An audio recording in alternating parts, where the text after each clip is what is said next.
Bismillahirrahmanirrahim.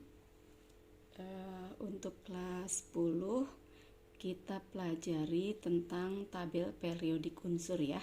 Di sini tabel periodik unsur, perhatikan.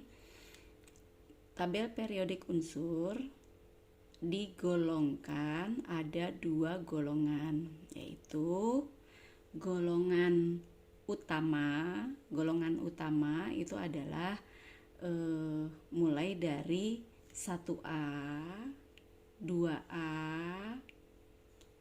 3A, 4A sampai dengan 8A.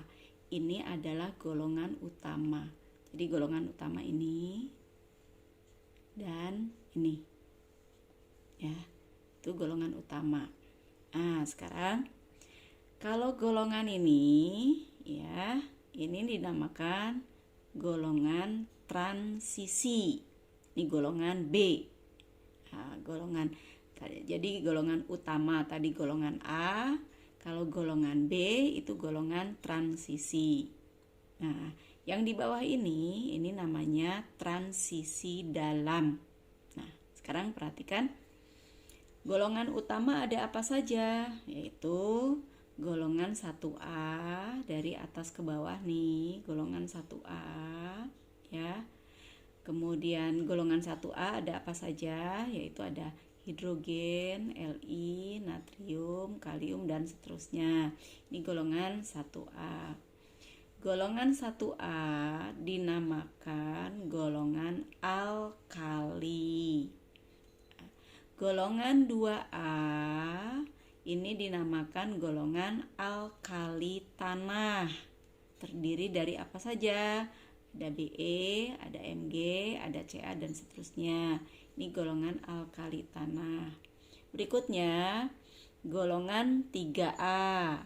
Golongan 3A ini termasuk golongan boron. Ini golongan B, unsur B itu adalah boron. Jadi golongan 3A termasuk golongan boron. Golongan 4A ini dinamakan golongan karbon.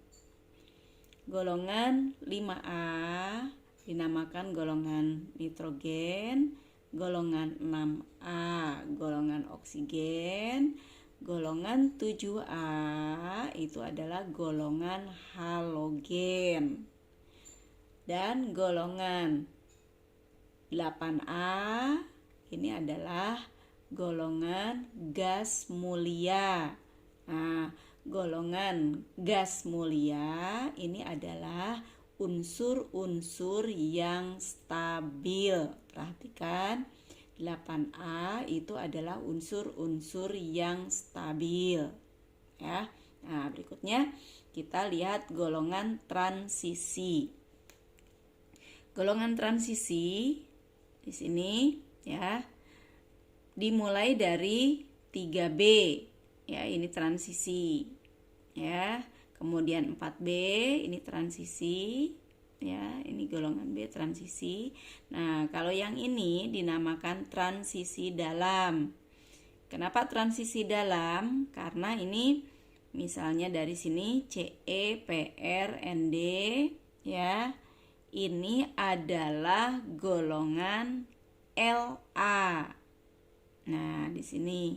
Jadi kalau disusun dari La, Ce, Pr, Nd, jadi ini ke atas.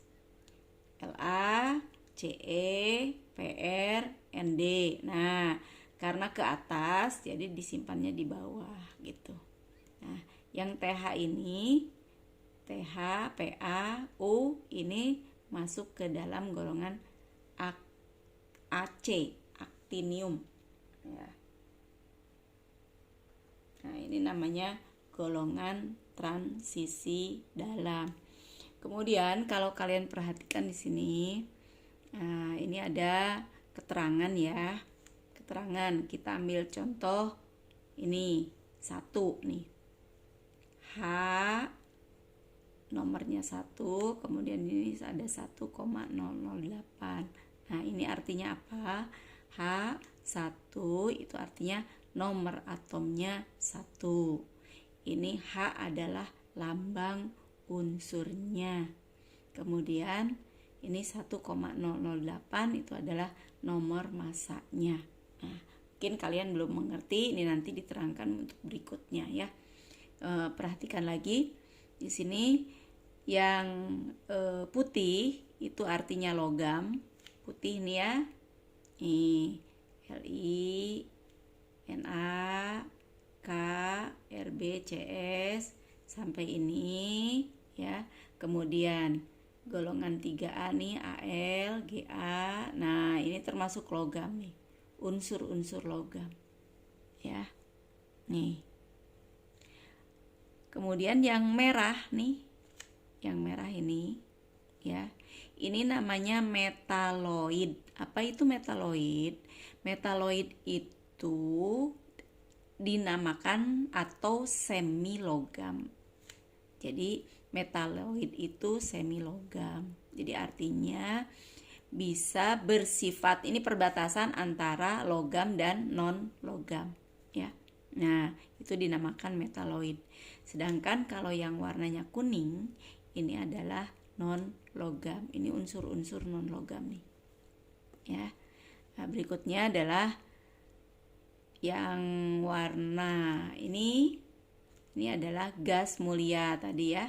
Gas mulia golongan 8A. Nah, berikutnya unsur transisi. Nah, ini adalah unsur transisi. Ya, unsur transisi. Sedangkan yang ini adalah lantanida. Yang mana lantanida? Adalah yang ini. Ini lantanida. Lantanida itu kenapa dinamakan lantanida? Karena termasuk anggota lantanium, yaitu ini La. La itu lantanium. Anggotanya dinamakan lantanida. Ya. Kemudian yang warnanya birunya agak muda, ini adalah aktinida. Ini aktinida. Kenapa namanya aktinida? Karena termasuk anggota aktinium. Aktinium adalah ini. Ini termasuk ini, ya. Nah, itu mengenai tabel periodik. Nah, jadi Ibu memberikan soal di sana yang bisa kalian lihat di tabel periodik unsur. Nah, silahkan kalian amati, kemudian nanti dipelajari, kemudian nama-nama yang tadi Ibu sebutkan jangan sampai lupa ya. Nah, sekian dulu, silahkan simak videonya.